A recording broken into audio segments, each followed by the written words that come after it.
지금 욥이 어디에 있습니까? 친구들 앞에 있죠. 그 친구들은 어떤 사람들이냐? 욥을 굉장히 힘들게 하는 사람들입니다. 그들은 자신이 하나님인 양 그냥 이렇고 저렇고 맞고 틀리고 하는 것들을 그냥 아주 높은 차원에서 이야기를 합니다.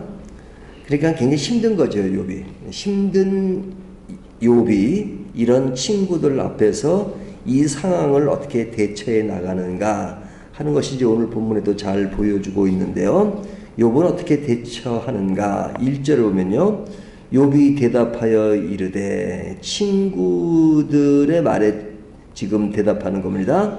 이런 말은 내가 많이 들었나니 너희는 다 재난을 주는 위로자들이로구나, 이렇게 말합니다. 그러니까 친구들을 향해 뭐라 그래요? 위로자다. 근데 그 앞에 뭐가 붙어요?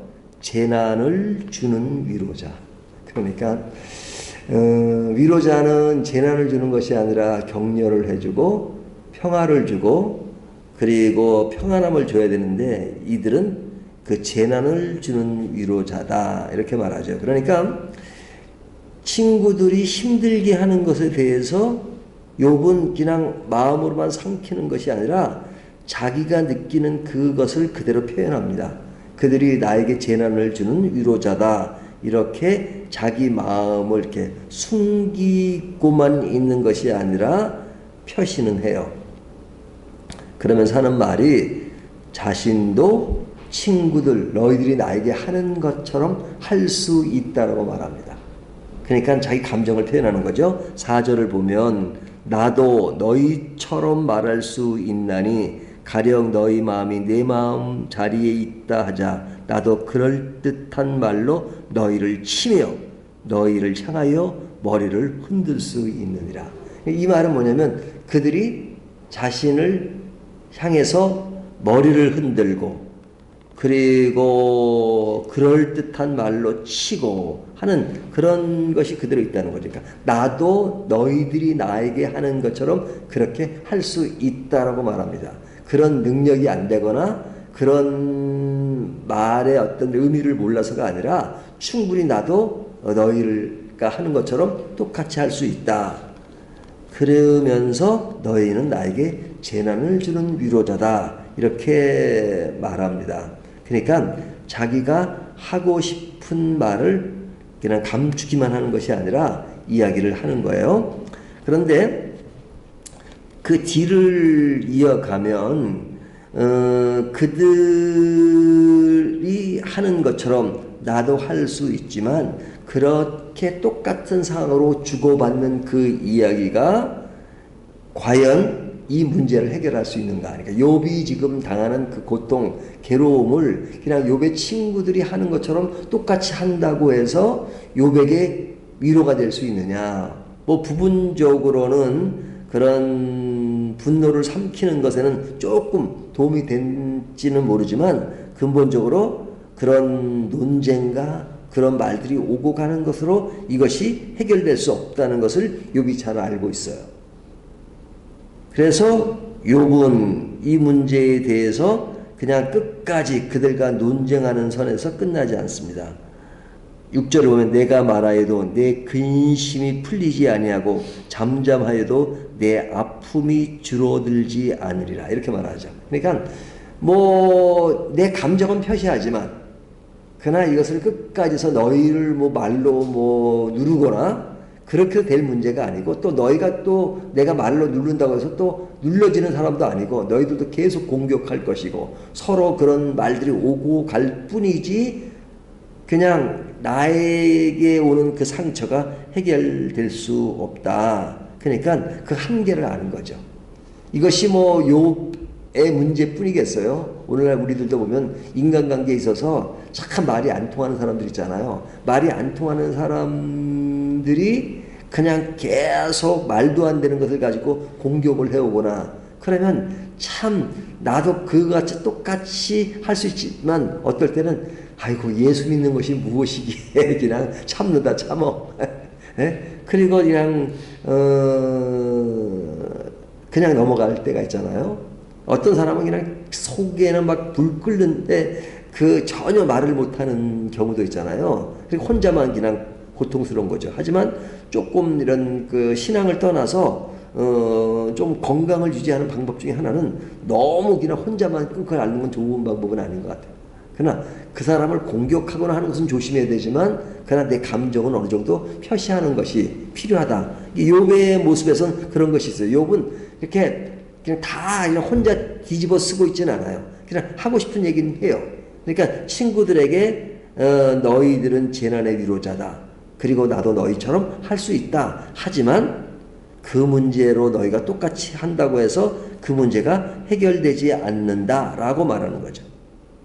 그러니까 그들과 논쟁에서 해결될 문제는 아니라는 걸 알고 지금 그냥 그 선에서 그냥 얘기가 안 되니까 그냥 끝나는 정도로 마무리하는 것이 아니라 그럼에도 불구하고 지금 굉장히 욥은 힘든 상황이잖아요. 힘든 것을 풀어가는 그런 과정이 오늘 본문에 표출되고 있어요. 그것은 뭐냐면 그들과의 관계에서 해결된다고 생각하지 않아요. 그래서 어떤 행동을 합니까?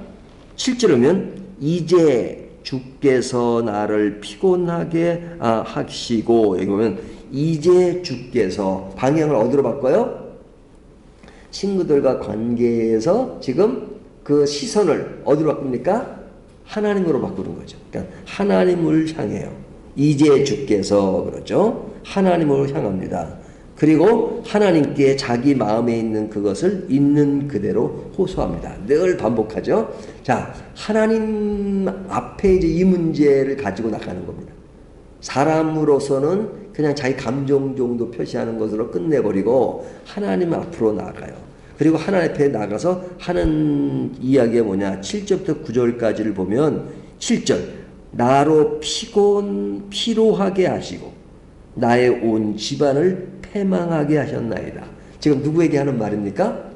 하나님께 하는 말이잖아요. 하나님 나를 피곤하게 하시고 피로하게 하시고 나의 온 집안을 패망하게 하셨나이다. 누가? 하나님. 그러니까 이런 말들은 참 믿음이 없어 보이잖아요. 하나님 앞에 그냥 막 따지는 듯한 이게 지금 하나님이 지금 그런 것인 거 아닙니까? 그러면서 하나님 왜 이렇게 나를 어렵게 하십니까? 라고 이야기하는 겁니다. 이런 이야기를 쭉 해요. 뒤에도 쭉 하고 이제 그것이 오늘 마지막 본문까지 가는데요. 거기에 보면 그러니까 하나님 앞에서 자기의 어떤 느낌을 그대로 호소하는 것은 뭐 우리가 이전에도 쭉 나오고 또 우리가 시편을 보면서도 하나님 앞에 그렇게 하는 것이 그냥 연약한 인간으로서 하나님 앞에 나가는 방법이다 하는 것을 이야기했습니다. 그런데 하나님과 관계는 사실 어찌 보면 그냥 문제가 안 될 수 있어요. 왜? 하나님 너무 크시고 받아주실 수 있는 분이니까. 하지만 우리를 진짜 힘들게 하는 것은 인간관계예요. 그러니까 인간관계를 직접 풀어야 되는데 풀 수 없는 그런 것이니까 욥은 지금 하나님으로 방향을 틀잖아요. 그 트는 가운데 욥은 그것이 너무 큰 것이기 때문에 하나님께 이야기합니다. 하나님께. 누구에 대해서? 인간관계에 대해서. 그래서 이렇게 말하죠. 10절 무리들은 나를 향하여 입을 크게 벌리며 나를 모욕하여 뺨을 치며 함께 모여 나를 대적하는구나. 자, 이거 누구에게 이야기예요? 친구들의 이야기죠. 무리들은 나를 향하여 입을 크게 벌리며, 그러니까 말이 많이 한다 했죠, 말을. 나를 모욕하며 뺨을 치며 함께 모여 나를 대적하는구나. 그러니까 뭐 실제로 친구들이 뺨을 치는 건 아니죠. 하지만 그들이 행하는 그 말, 또 공격하는 그 말, 그것은 뺨을 치는 정도가 아니라 나를 대적한다. 이렇게 말합니다. 그러니까 이 대적하는 그들의 그 모습, 이것을 지금 하나님께 이야기하는 거죠. 11절 하나님 나를 악인에게 넘기시며 행악자의 손에 던지셨구나. 하나님 나를 지금 행악자의 손에 던지셨군요. 그 행악자가 누군가요? 친구들인 거죠. 친구들을 행악자라고 말해요. 그러니까 친구들에게는 그래도 뭐 너희들이 행악자다 뭐 이렇게 얘기하지 않았어. 재난의 위로자다. 그러니까 그 위로자라는 그 아주 좋은 말이잖아요. 거기에 이제 그 좀 뭔가를 좀 덮어 뭔가를 이렇게 수식하지만 그러나 막 그들을 막 그냥 뭐 제약 그렇게까지 친구들이 말하는 것처럼 하지 않아요. 그러나 하나님 앞에서는 친구를 향해서 그들은 행악자입니다. 이렇게 말하죠. 그러니까 하나님께 다 따지는 거예요. 하나님께 다 따지는 거예요. 그리고 지금 겪고 있는 모습을 그대로 호소합니다. 12절부터 16절까지 보면요. 다 읽진 않아도 그냥 하나님께 그 제 마음에 응으러진 것 그런 것을 다 호소합니다. 그러면서 16절에 뭐라 그래요? 내 얼굴은 울음으로 붉었고 내 눈꺼풀에는 죽음의 그늘이 있구나. 그러니까 자기의 어떤 삶의 형태 이런 것은 지금 죽음의 그늘에 있다라고 말합니다. 근데 왜 이런 환경을 주님이 만들어 주시는 겁니까? 하나님 정말 왜 그러십니까? 나에게 무슨 감정이 있습니까? 라고 하나님께 따지는 겁니다. 근데 계속 말씀드리지만 이것이 하나님에 대한 도전이나 반항이 아닌 이유가 뭐냐? 그 이유가 17절에 보면요. 그러나 내 손에는 포악이 없고 나의 기도는 정결하니라. 이것은 기도예요. 그러니까 욥의 기도입니다.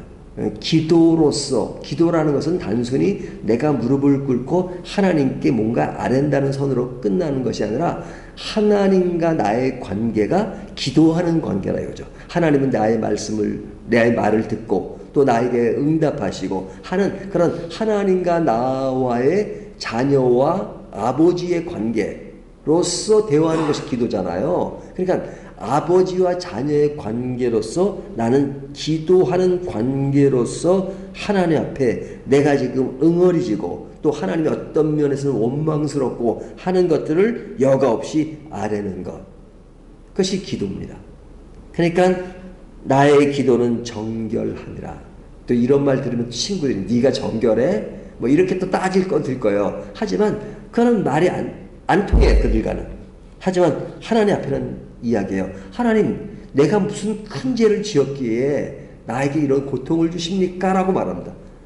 뭐 욥이라고 해서 완전히 뭐 의인이고 완전히 죄가 없고 그러진 않잖아요. 하지만 하나님 앞에 하나님 내가 그래도 하나님께 좀 정결하려고 하고 그리고 의롭게 살려고 하는데 왜 나에게 이런 고통이 오는 겁니까? 왜 그러신 겁니까?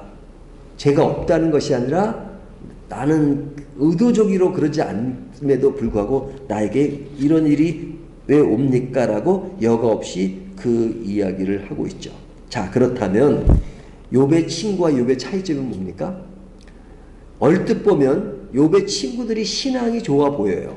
말만 보면, 말의 내용을 가지고 보면 뭐 하나님이 이런 자에게 뭐 하시고 너는 하나님께 회개해야 되고 하나님을 생각해야 돼. 어찌 하나님 앞에서 그런 경건치 못한 말을 해. 그러면서 늘 뭐 그냥 좋은 말을 해요. 근데 가만히 보면 친구들이 하나님인 것 같단 말이죠.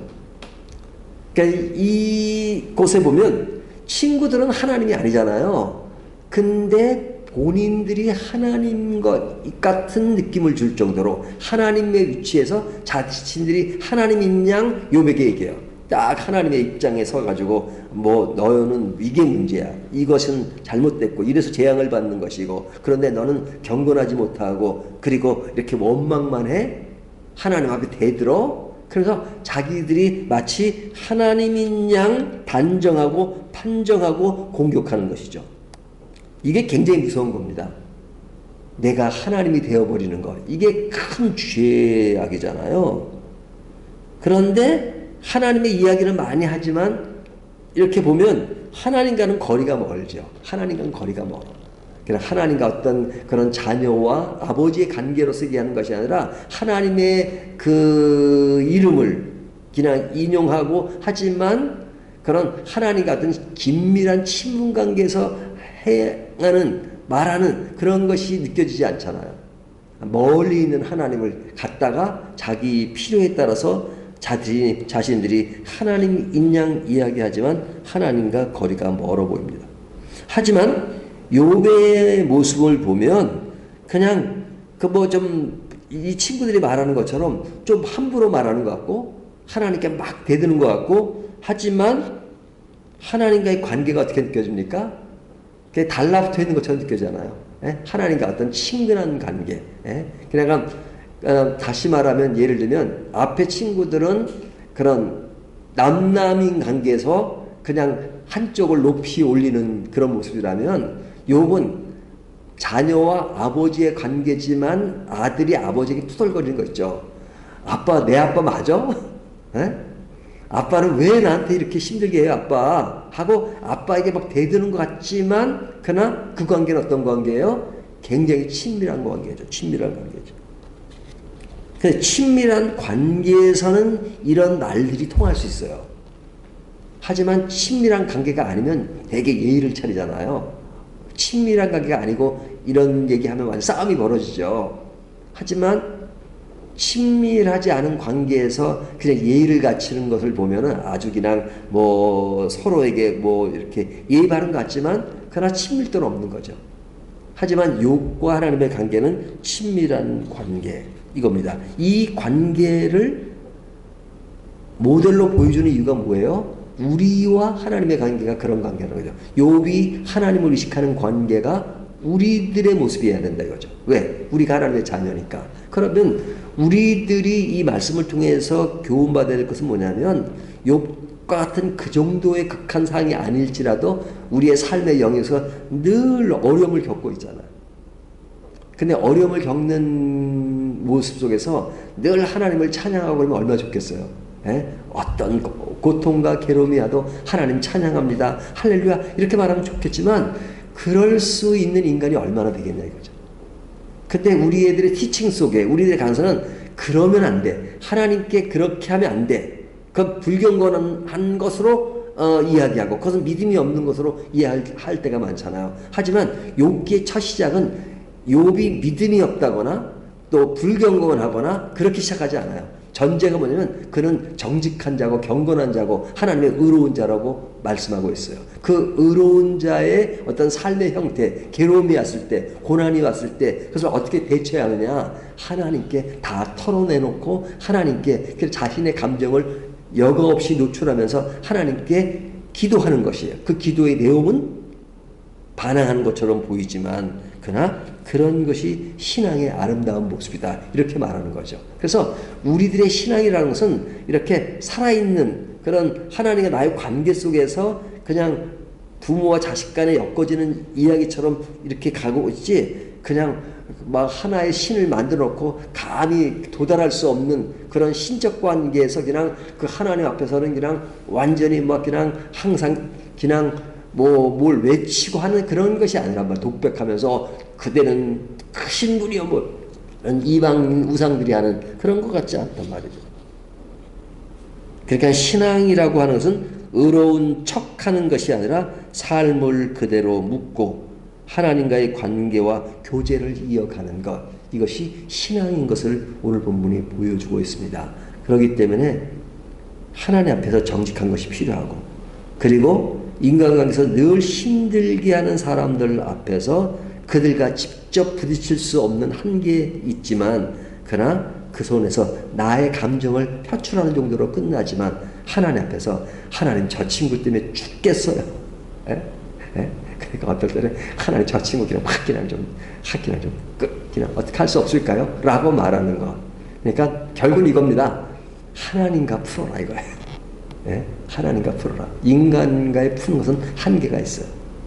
오늘 말씀을 가지고 우리가 하나님을 믿는 그 모습이 어떤 것인가 하는 것은 하나님과 이렇게 모든 문제를 다 털어놓고 이야기하는 것이 신앙이다 하는 것을 말씀해 주고 있습니다.